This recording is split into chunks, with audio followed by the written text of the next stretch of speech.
tras las huellas del maestro, ¿verdad?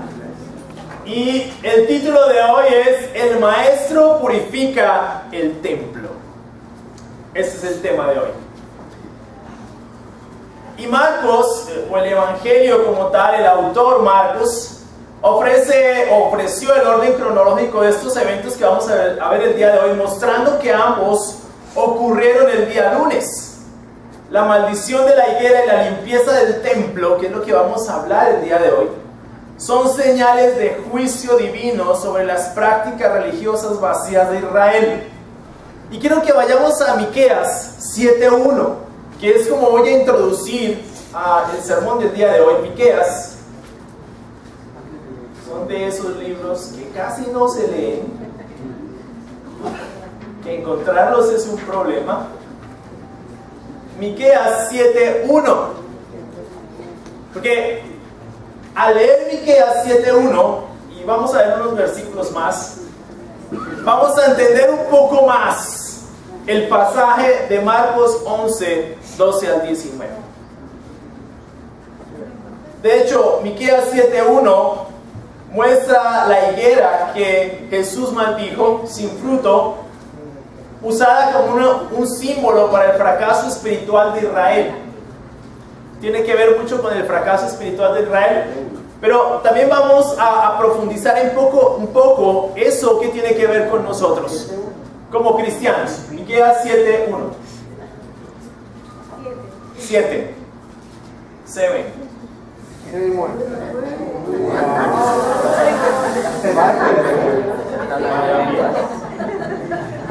No es un pintado en la pared. Ya sé decir buenos días. Good morning. Miqueas 7:1. Pobre de mí, no llegué a tiempo para la cosecha de verano, ni para los rebuscos de la vendimia.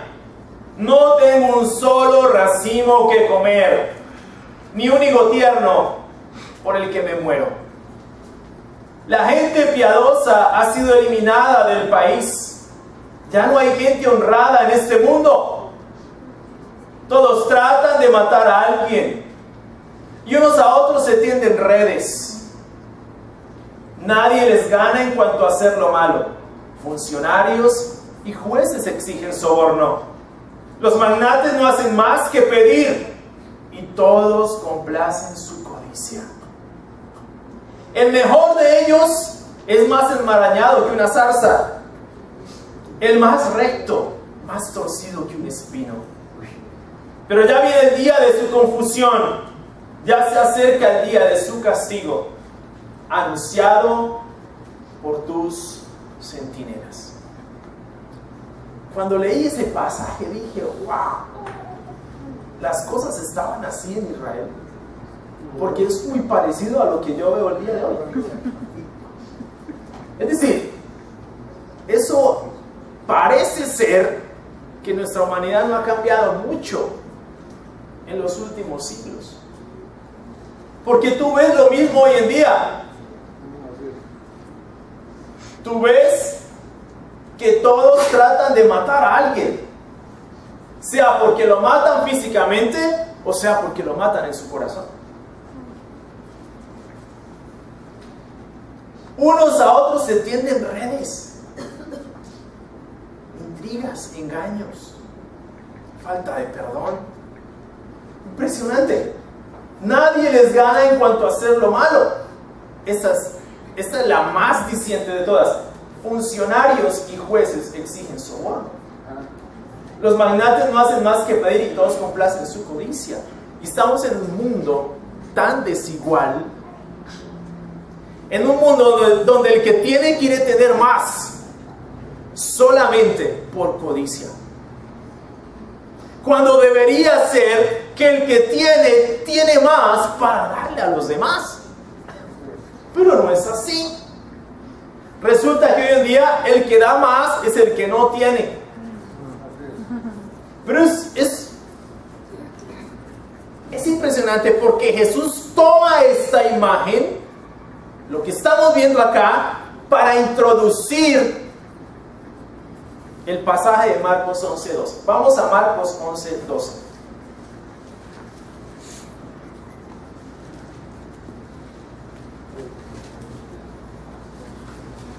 Quiero que tengamos en mente lo que acabamos de leer para que entiendan un poco más por qué Jesús se indignó tanto. Marcos 11:12. Vamos a ver que es bastante similar. Marcos 11:12 dice: al día siguiente, cuando salían de Betania, Jesús tuvo hambre. Viendo a lo lejos una higuera que tenía hojas, fue a ver si hallaba algún fruto. Cuando llegó a ella, solo encontró hojas, porque no era tiempo de higos. Nadie vuelva jamás a comer fruto de ti, le dijo a la higuera. Y lo oyeron sus discípulos. Llegaron pues a Jerusalén. Jesús entró en el templo y comenzó a echar de allí a los que compraban y vendían. Volcó las mesas de los que cambiaban dinero y los puestos de los que vendían palomas. Y no permitía que nadie atravesara el templo llevando mercancías. También les enseñaba con estas palabras: no está escrito, mi casa será llamada casa de oración para todas las naciones, pero ustedes la han convertido en una cueva de ladrones. Los jefes de los sacerdotes y los maestros de la ley lo oyeron y comenzaron a buscar la manera de matarlo, pues le temían, ya que toda la gente se maravillaba de sus enseñanzas. Cuando cayó la tarde, salieron de la ciudad. Esos primeros versículos tienen mucho que ver con Miqueas 7:1. Como lo hemos visto, el tema básicamente de este pasaje es que Jesús maldice la higuera sin fruto y purifica el templo de Jerusalén, convertido en una cueva de ladrones en lugar de una casa de oración para todas las naciones. Y cuando tú lees el pasaje, hay dos sentencias de Jesús que son dominantes en todo el texto y que capturan la atención. Son dos sentencias, y en esas dos sentencias voy a basar todo mi sermón. La primera sentencia es: nadie más vuelva a comer fruto de ti. ¿Por qué Jesús dijo algo así? Pareciera como que Jesús fue injusto al maldecir la higuera, porque aparentemente no era tiempo de higos, no era tiempo de fruto, ¿verdad? Entonces Jesús, ¿por qué maldijo la higuera si no era tiempo de fruto? Bueno, vamos a profundizar un poquito más acerca de eso. Al día siguiente, el lunes, el Señor dejó Betania y se dirigió con sus discípulos a Jerusalén. En el camino sucedió lo inesperado. Primero, Él sintió hambre. ¿Eso qué significa? Eso revela su perfecta humanidad, sujeta por tanto a los apetitos y necesidades, obviamente no pecaminosas, de los seres humanos. 2. Vio una higuera a lo lejos, y ese árbol representaba a Israel en 4 aspectos. 1. Su situación, lo vio de lejos, según vemos en la historia. 2. Su apariencia llamativa, la única entre las naciones con hojas, señal de fruto espiritual. 3. Su esterilidad, no había nada sino hojas, ceremonia y tradición sin realidad interior. 4. Su destino fulminante, la higuera se seca. Profetizado en el Antiguo Testamento, simbolizado en este incidente y que culminó en el año 70 de nuestra era, cuando Jerusalén fue destruida. Eso es lo que simboliza esa higuera. Cuando Jesús va a comer de esa higuera y la ve sin fruto, eso es lo que significa. Estas 4 cosas. Aquí a grosso modo, así pasando muy rápidamente. Ahora, es interesante porque Jesús fue a mirar a ver si había fruto. Yo voy a ver si hay fruto en esta higuera. tenía hambre, la vio de lejos, fue a comer. Y tiene mucho que ver con el pasaje de Miqueas 7:1. Cuando la vio sin fruto, la maldijo. Esa higuera representa a Israel. Ahora, como aplicación personal para la iglesia, para nosotros como individuos, podemos afirmar que de igual modo Dios anhela encontrar fruto en nuestras vidas. Y eso lo podemos ver en pasajes como Juan 15:8, Juan 15:16, Gálatas 5:22 y 23. Pero vamos a profundizar más adelante en eso. ¿Qué sigue? Ya tuvo hambre, vio la higuera, ya sabemos que representa la higuera, pero las hojas de la higuera lo decepcionaron. ¿Qué significa eso? Cuando las hojas de la higuera aparecen en Palestina a fines de marzo, están acompañadas por unos nódulos o botones comestibles que desaparecen cuando llegan los higos. Podemos ver eso en Isaías 28:4. Si las hojas aparecen sin estos nódulos, es señal de que no habrá higos ese año. De modo que era irrazonable que Jesús esperase encontrar algo comestible allí. Era una higuera frondosa, de apariencia ostentosa. O sea, al llegar a las hojas, lo que Jesús piensa es, debe tener los nódulos que son comestibles. Esos botones. Señal de que va a dar higos, pero esos botones son comestibles. Cuando Jesús llega frente a la higuera, la ve solamente con hojas. No hay nódulos. Señal de que no va a haber fruto. Por eso Miqueas 7:1 dice lo que dice. Volvamos a Miqueas 7:1. Otra vez los puse a buscar. Miqueas 7:1. Mira cómo se siente Jesús. Pobre de mí.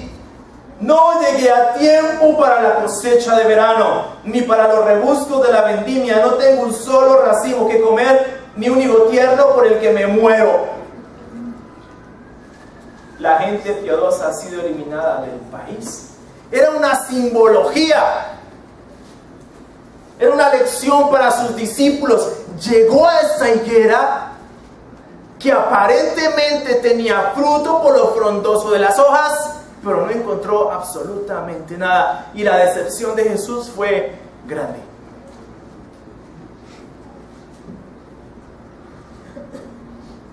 La nación judía abundaba en hojas de orgullo espiritual y grandiosas ceremonias rituales, pero carecía de fruto de la fe, del amor y de las obras que surgen de una piedad sincera. Allí había promesas sin cumplimiento, profesión sin realidad, credo sin carácter. Las hojas de un árbol frutal son buenas y agradables a la vista, pero cuando no hay nada sino hojas, es una tragedia. Tal como las hojas de esta higuera escondían la ausencia de fruto, así la magnificencia del templo y sus ceremonias ocultaban la realidad de que Israel no había producido el fruto de justicia demandado por Dios. En cuanto a nosotros, el Señor también condena las promesas sin cumplimiento.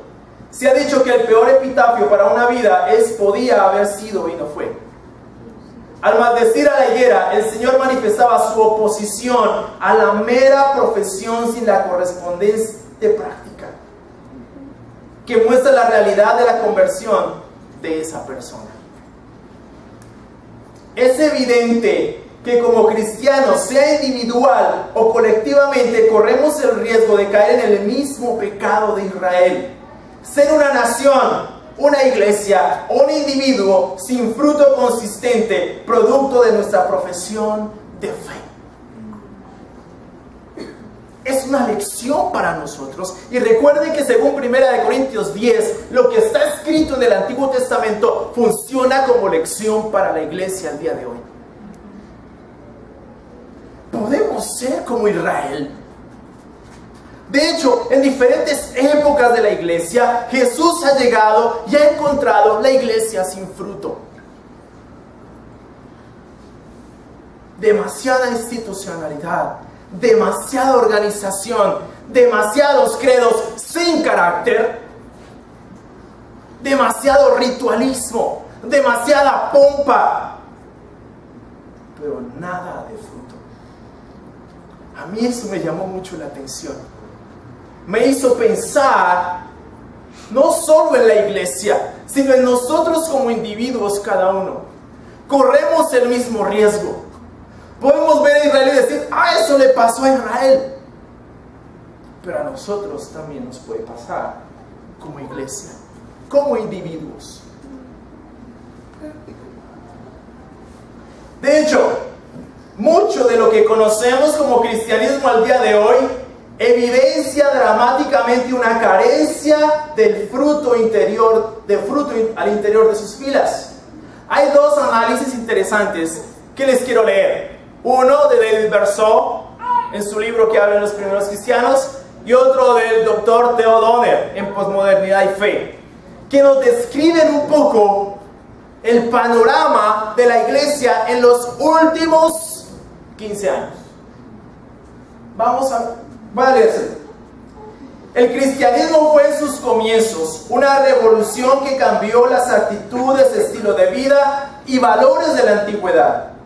Era más que un simple conjunto de doctrinas, era toda una forma de vida. Y todas las fuerzas militares, económicas y sociales del mundo romano no pudieron detenerla.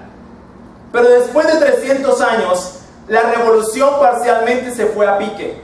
Se detuvo porque la mayoría de personas que se preciaban de ser cristianos perdieron su confianza sumisa en Dios. Imaginaban que podían mejorar el cristianismo a través de medios humanos, adoptando los métodos del mundo, pero no mejoraron el cristianismo, lo destruyeron. Existe un dicho práctico que dicta: si no está roto, no lo arregles. Mejor dicho, no intentes mejorar algo si no tiene nada de malo. La mejora generalmente termina empeorando las cosas. No había nada de malo en el cristianismo primitivo. No necesitaba reparaciones, entre comillas, pero los cristianos del siglo IV se convencieron de que podían mejorar el cristianismo. Y pensaron, si el cristianismo significa bendiciones materiales y prosperidad, en vez de sufrimiento y penurias, podríamos convertir al mundo entero.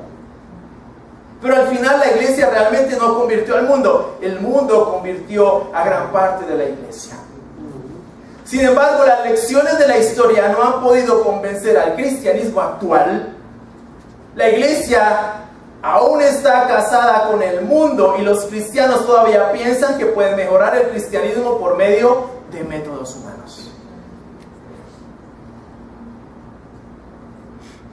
Pero el cristianismo no mejorará a menos que la iglesia regrese a la santidad sencilla, el amor inquebrantable los unos por los otros y la paciencia infinita que la iglesia primitiva demostró en sus inicios.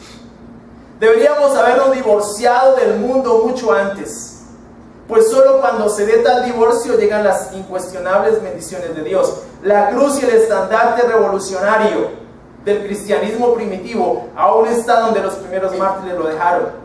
No es demasiado tarde para que nosotros, los miembros de la iglesia actual, regresemos a ese sitio y lo retomemos. Es un comentario de un hombre que analiza continuamente el estado y la condición de la iglesia al día de hoy. Theo Donner, en Posmodernidad y Fe, dice: la iglesia en América Latina es particularmente susceptible al impacto de la posmodernidad. Por lo general es una iglesia sin sentido histórico, es una iglesia amnésica, sin memoria de sus propias raíces y por lo tanto se encuentra en una permanente crisis de identidad. Esta iglesia se caracteriza muchas veces por una sospecha de la teología a favor de la práctica. O sea que cuando te hablan de teología, uy, no me hable de eso, hábleme de cosas más prácticas.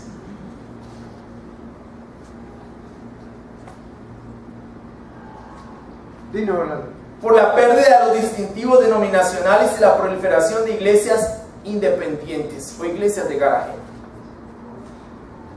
Por la vulnerabilidad a las olas, modas y herejías que nos llegan por la globalización, por la acogida de nuevos estilos exegéticos.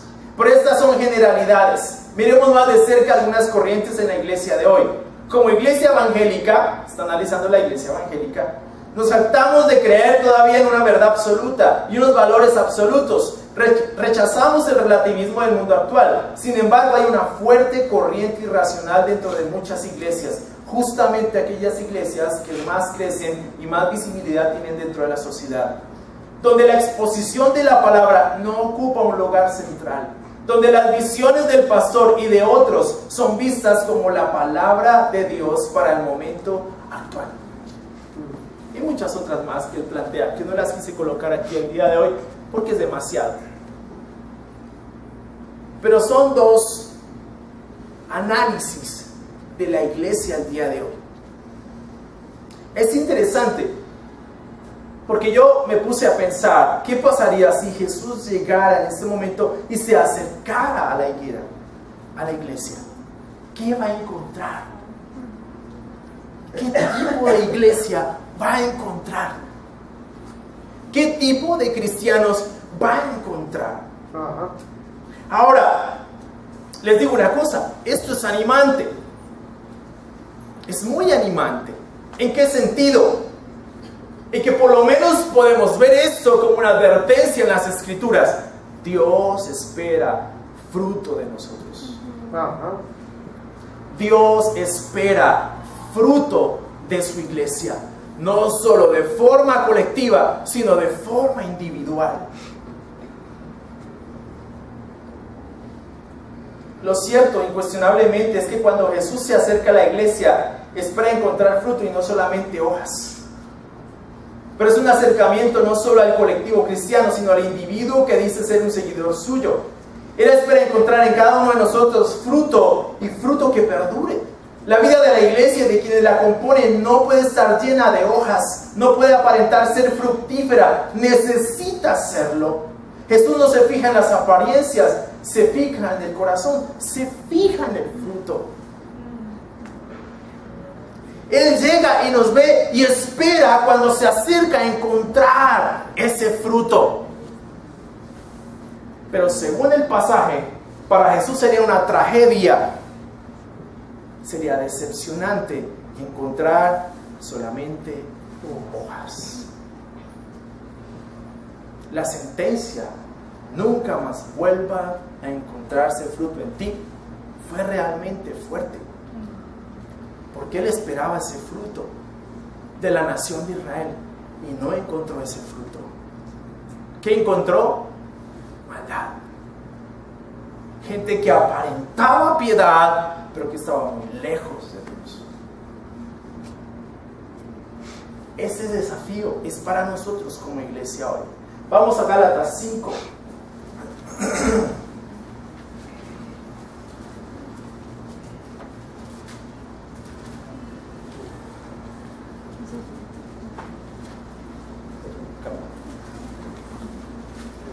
Gálatas 5, versículo 19.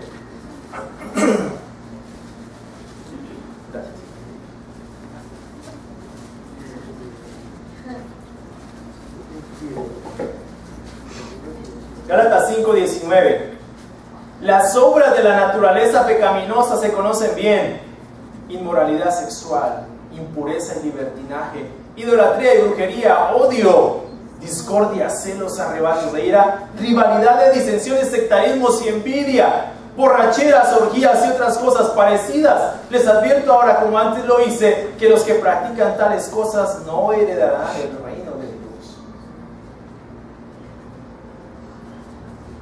Puede pasarnos lo de la higuera. Versículo 22. En cambio, el fruto del Espíritu es amor, alegría, paz, paciencia, amabilidad, bondad, fidelidad, humildad y dominio propio. No hay ley que condene estas cosas. Los que son de Cristo Jesús han crucificado la naturaleza pecaminosa con sus pasiones y deseos. Si el Espíritu nos da vida, andemos guiados por el Espíritu. No dejemos que la vanidad nos lleve a irritarnos y a envidiarnos unos a otros. Amén. Dios espera encontrar, Jesús espera encontrar, cuando se acerca a su iglesia, eso que leemos del versículo 22 al versículo 26. Dios espera encontrar en cada uno de nosotros ese fruto. amor, amabilidad, paz, paciencia, bondad, fidelidad, humildad y dominio propio. Ese es el fruto que Él espera encontrar. Y es un fruto que tiene que ver con el carácter. No tiene que ver con lo externo. La iglesia no es por lo que es por fuera. La iglesia es por lo que es por dentro. Y eso es lo que Él espera encontrar en nosotros. ¿Cómo estamos frente a ese pasaje? ¿Qué fruto hay en nosotros? Si Jesús se acerca a tu vida, ¿qué va a encontrar? Pensémoslo. Pensémoslo por un instante. Si Jesús se acerca a tu vida, ¿qué fruto va a encontrar? ¿O va a encontrar solo hojas? Porque podemos ser una iglesia chévere, pero siguen siendo hojas. Y no, Jesús no quiere una iglesia chévere. Jesús quiere cristianos con fruto. Amén, así es. Es eso. Eso es radical. Eso es cristianismo radical. Eso es lo único que va a hacer una diferencia afuera en el mundo. La iglesia hace un impacto no cuando está aquí. La iglesia hace un impacto cuando está afuera. Tu vida es la iglesia donde te pares. Y tú o eres luz o eres oscuridad. Pero ya tenemos que pensar más de esta manera. Porque tenemos una responsabilidad. Tenemos una responsabilidad muy fuerte como cristianos. No estamos aquí solamente para que se nos resuelvan nuestros problemas. Estamos aquí para hacer luz. A veces pensamos demasiado en nosotros mismos. Y yo creo que tenemos que pensar más en dar, en ser luz, en mostrar el fruto, en que ese fruto sea evidente. Claro, ¿sabes? Hoy muchos se lamentan del cristianismo. Muchos se lamentan. Estaba hablando el viernes con una amiga que está asistiendo aquí a la iglesia y me hablaba mucho de cómo personas se van desilusionadas de la fe porque ven malos ejemplos a su alrededor, aún malos ejemplos de tipo institucional dentro de las iglesias, porque nos enfocamos demasiado en lo que hacemos y no en lo que somos. Lo que más importa realmente es cómo somos aquí como individuos, como cristianos, cómo amamos a Dios y cómo nos relacionamos unos a otros. Así es. La iglesia no es el club de leones. La iglesia es el cuerpo de Cristo, la familia de Dios. Y eso exige de nosotros un compromiso con Él y con los demás. Pero tú eres la iglesia donde tú te pares. No eres iglesia acá. Hace 8 días y un hermano me corrigió y lo agradezco. Me dijo: hermano, yo sé que tú hablaste de que el mejor contexto para hacer de pronto, un contexto donde puede ser más como Jesús, es el matrimonio, pero también la soltería, y es verdad. Y quiero hacer esa corrección públicamente. Sí, pero es verdad, o sea, yo admiro profundamente a los solteros. Yo fui soltero. Y ser puro soltero no es una cosa fácil. Tienes que realmente estar muy bien parado como un cristiano para ser puro en medio de una sociedad como la que vemos. Ser soltero no es pecado, ser soltero es una condición espiritual. Jesús fue soltero, Pablo fue soltero. Y es verdad, tiene toda la razón. Ahora que siendo casados, obviamente, es un contexto en el que podemos ser más como Jesús, claro que sí, pero ser soltero también. Y yo creo que como solteros, y me habló un hermano, me llamó la atención un hermano que es muy recto, que es muy profundo en su vida, en su caminar. Y yo creo, mis hermanos, que hoy esta sociedad necesita solteros radicales. Solteros que le muestren a este mundo que se puede ser puro, que se puede ser santo, que no tienes que ser un patán inmoral solamente para congraciarte con el mundo. Admiro a mis solteros acá, los admiro profundamente. No, yo sé que no es fácil para ellos, yo sé, yo los escucho todo el tiempo. Yo mismo fui soltero y sé que no fue fácil para mí. No fue fácil para mí ser puro como soltero. Nunca en mi vida tuve relaciones sexuales antes de casarme, nunca.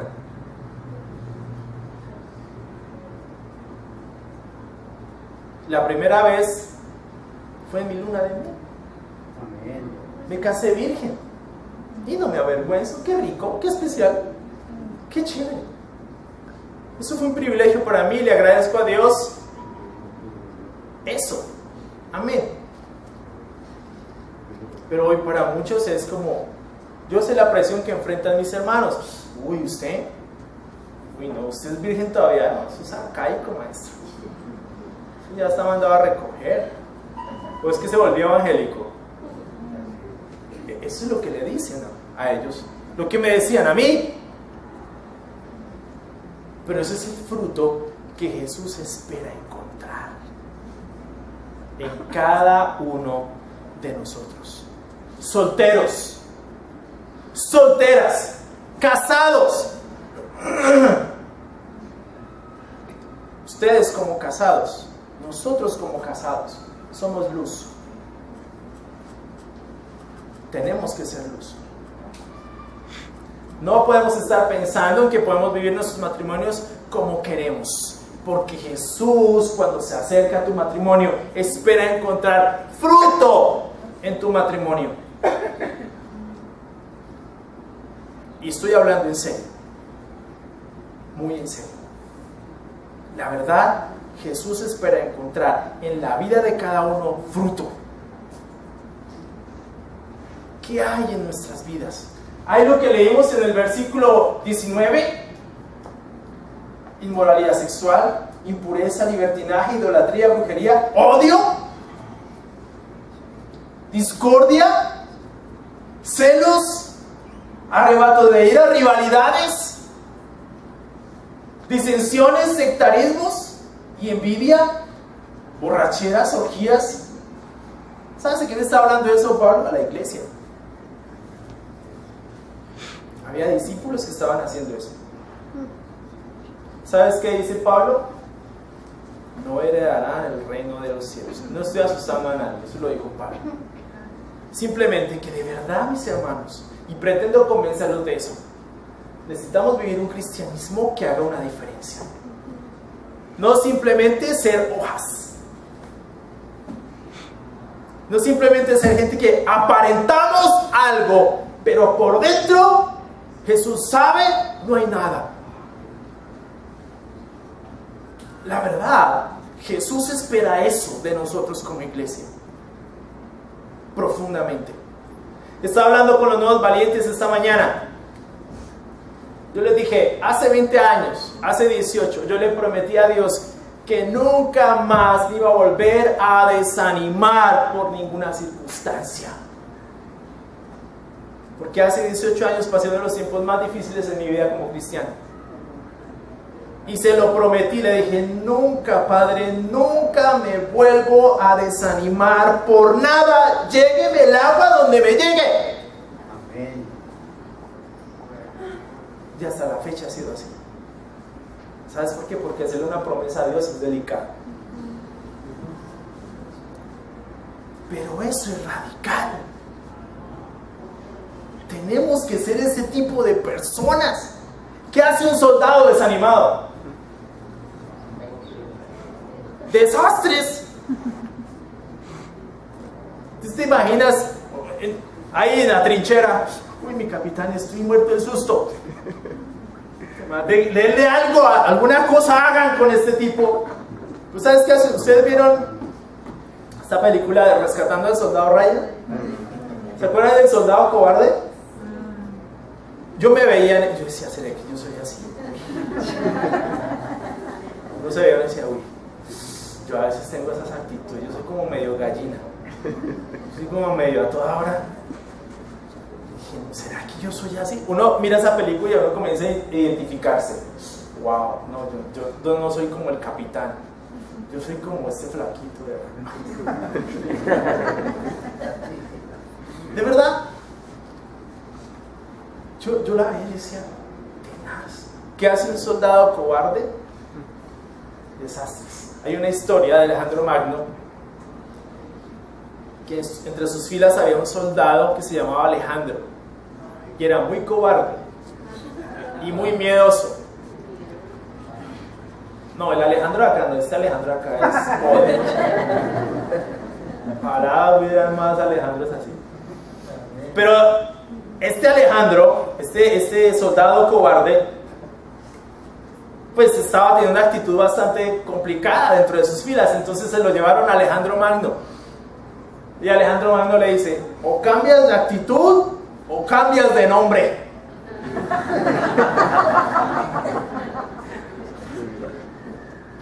Pero las dos cosas no. Y es igual. O cambiamos de actitud o cambiamos de nombre. Porque no podemos ser simplemente hojas. Tenemos que ser una iglesia, tenemos que ser individuos que muestren su fruto. No más desánimo. Valor. Tenemos que ser gente con valor. Gente valiente. Que estoy diciendo que no nos podemos poner tristes en algún momento. Claro que sí. Yo he estado triste en algún momento. Cuando se enfermó mi esposa, que no sabía que tenía. Cuando se han enfermado mis hijos. Cuando me dijeron que tenía hipertensión. O sea, hay muchas cosas en que yo me he sentido como... Y ustedes se los he dicho, he pasado por crisis. Pero sigo al frente del cañón. Me levanto, que Dios dame fuerzas. Porque yo no me puedo desanimar. Ni me quiero desanimar. Tenemos que ser gente con valor, gente de temple, gente radical, gente que lleva fruto, porque Jesús espera ese fruto, porque ese fruto es el que va a hacer que este mundo cambie. Hay personas que me dicen, no, es que es muy difícil el compromiso, y es que yo no le quiero fallar a Jesús. Y es que no le estás fallando, pues. O sea, ¿estás mejor ahorita que siendo un cristiano? ¿Es lo que me estás diciendo? Porque le estás fallando. ¿Y de qué manera? O cambias de actitud o cambias de nombre. Pero Jesús fue un hombre de mucho valor. Jesús fue un hombre que enfrentó la muerte, las dificultades, la crítica con valor. Y aún tuvo tiempo para orar por otros, para ser cariñoso, para ser amoroso, para abrazar a los niños, para cuidar de sus discípulos. ¡Wow! ¡Qué hombre! ¡Yo quiero ser así! ¡Qué carácter! Por eso él se desilusionó tanto cuando encontró en Israel solo hojas. Porque él no es así. Y si somos cristianos tenemos que buscar el carácter de Jesús en nuestras vidas. Tenemos que pensarlo 2 veces cuando decimos soy cristiano. Porque ¿sabes qué es lo curioso? Que el mundo sí sabe quién es un cristiano y quién no, curiosamente. ¿Usted no cree que es cristiano? Ellos sí saben. Ellos sí saben cómo se tiene que portar un cristiano en la oficina. y que un cristiano tiene que llegar temprano. Ellos saben cómo se porta un cristiano en el matrimonio. Ellos saben, ay, usted no que es cristiano, y vea, insultando a su esposo, insultando a su mujer, insultando a sus hijos. ¿Cómo así? No puede ser que el mundo sepa más ser luz que nosotros, que tenemos la luz. No tiene sentido. La segunda sentencia: mi casa será llamada casa de oración para todas las naciones. Lo que ya había visto el día anterior, la higuera sin fruto, lo había indignado. Ahora llegaba el momento de actuar. Por eso notamos en primer lugar, 1, la entrada del templo. Ahora, esta es la segunda limpieza del templo. Ya había hecho una primera limpieza. Eso la vemos en Juan 2. Esta es la segunda. Jesús llega en particular al patio de los gentiles. Allí se encontró con un mercado que estaba en manos de la familia del sumo sacerdote. ¿Sabe quién? Anás. Ese negocito en el patio de los gentiles era de Anás, donde se vendían a precios exorbitantes animales destinados para los sacrificios y mesas de campistas que proveían a los peregrinos las monedas especiales exigidas para el pago de los impuestos del templo. Eso fue lo que encontró. Expulsa a estas personas del templo. Ya al comienzo de su ministerio público el Señor había expulsado del templo a los comerciantes. Juan 2, 13 al 22. Pero los efectos solo habían sido temporales. Cuando llega al final de su ministerio terrenal, lo hace otra vez.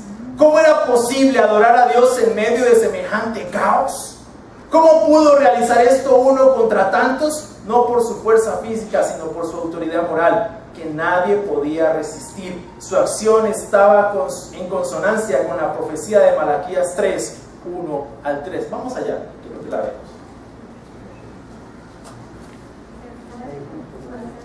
Malaquías. ¿Es el último libro? Ese está fácil de encontrar. Malaquías 3, del 1 al 3.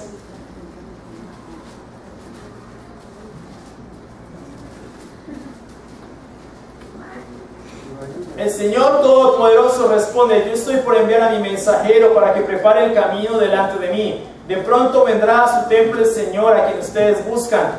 Vendrá el mensajero del pacto en quien ustedes se complacen. Pero ¿quién podrá soportar el día de su venida? ¿Quién podrá mantenerse en pie cuando Él aparezca? Porque será como un fuego de fundidor o lejía de lavandero. Se sentará como fundidor y purificador de plata. Purificará a los levitas y los refinará como se refinan el oro y la plata. Entonces traerán al Señor ofrendas conforme a la justicia. ¿Sabes qué llegó a Jesús a hacer? A limpiar su casa. A limpiar el templo. ¿Por qué? Porque su casa estaba dedicada para ser casa de oración, no un mercado. No un mercado. Su casa estaba destinada para ser casa de oración. Nosotros somos templo de Dios. Somos templo. La pregunta es: ¿cómo está nuestro templo? No San Diego, cada uno. La iglesia. ¿Cómo es este templo? Aún nosotros, quienes somos cristianos, somos templo del Espíritu Santo. ¿Cómo está este templo? ¿Está dedicado a ser casa de oración para todas las naciones? Porque ese es el propósito. Ese es el propósito de nosotros como cristianos.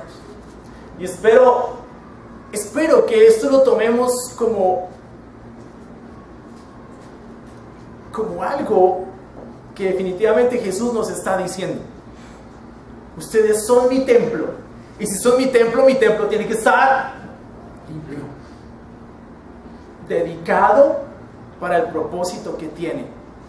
como templo estamos dedicados para honrar a Dios.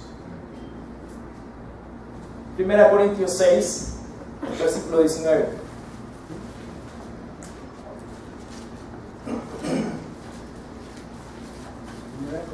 6, versículo 19.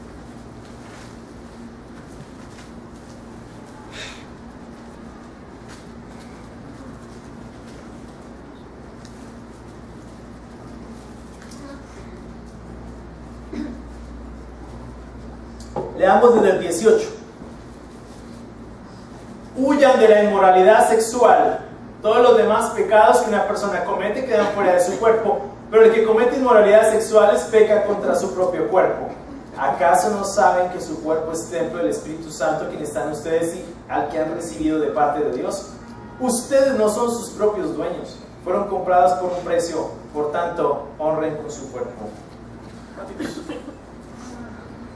No solamente habla de la iglesia, sino habla de nosotros como cristianos de forma individual. Somos templo de Dios y tenemos que honrar a Dios con nuestro cuerpo.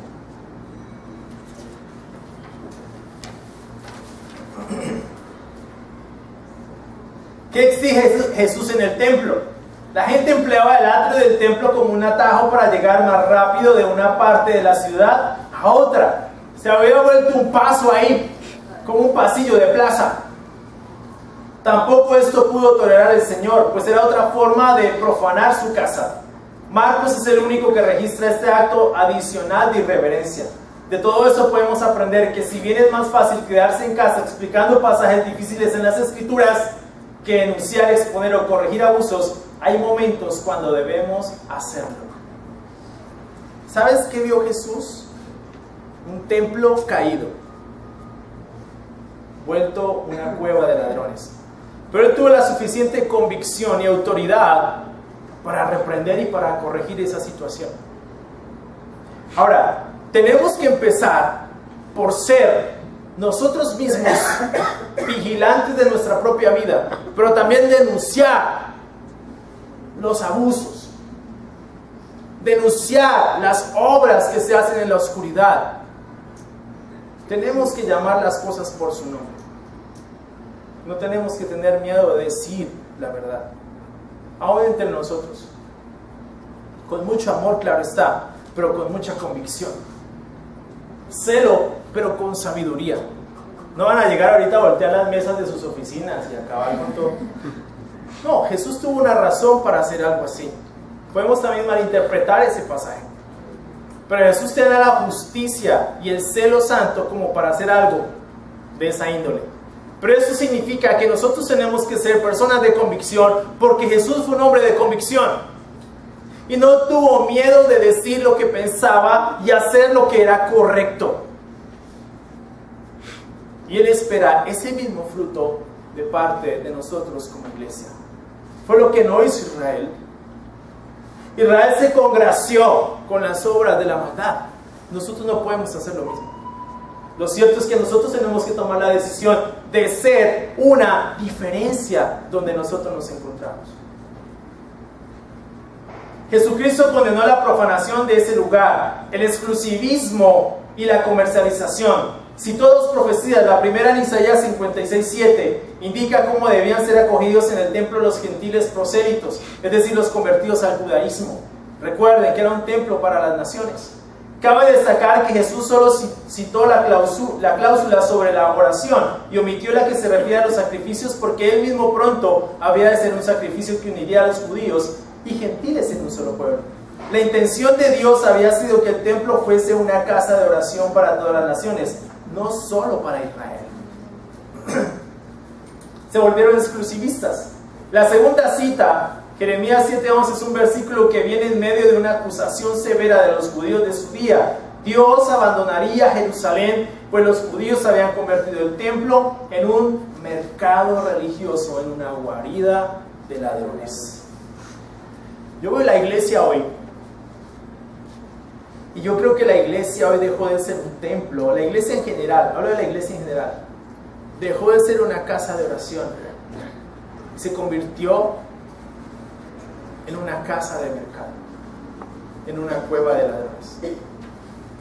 Hoy, en muchos lugares, ya casi no se exponen las escrituras, no se habla de la Biblia, se habla de otra cosa. La iglesia hoy en día, en su mayoría, se vendió al consumismo, a la búsqueda del placer y a las verdades relativas.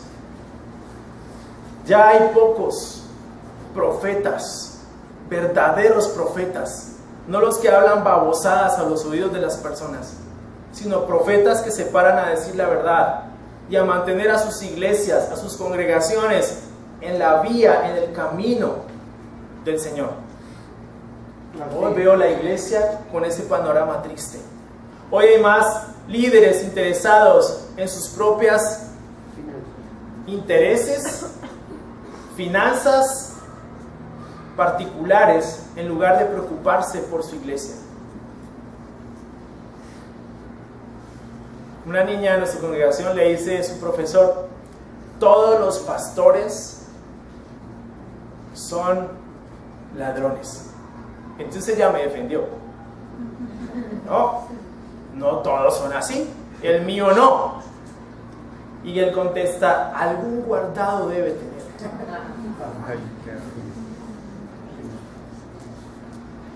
Y ella, entonces quedó callada, no quiso discutir más. Y está bien, no tengo que demostrarle nada a nadie. Pero solamente me puso a pensar el grado de decadencia moral en el que se encuentra el ministerio hoy en día, sin autoridad, porque los pastores y los líderes se vendieron, dejaron de ser como Cristo, dejaron de ser pastores y ministros que llevan a la iglesia por el camino recto y se volvieron gerentes. La iglesia dejó de ser una casa de oración para convertirse en una cueva de ladrones. Los líderes somos servidores y estamos para servir. Y los líderes tenemos que llevar a la iglesia por el camino recto, por la senda de Dios, no por nuestras propias sendas y por nuestros propios caminos, no con nuestras propias agendas y nuestros propios intereses. Desafortunadamente es como está la iglesia hoy en día. Mi pregunta es, señoras, señores, amigos, hermanos y personas que nos visitan, ¿qué iglesia le vamos a heredar a nuestros hijos? ¿Qué tipo de templo le vamos a heredar a nuestros hijos? Es hora de despertar. Es hora de ponernos en situación.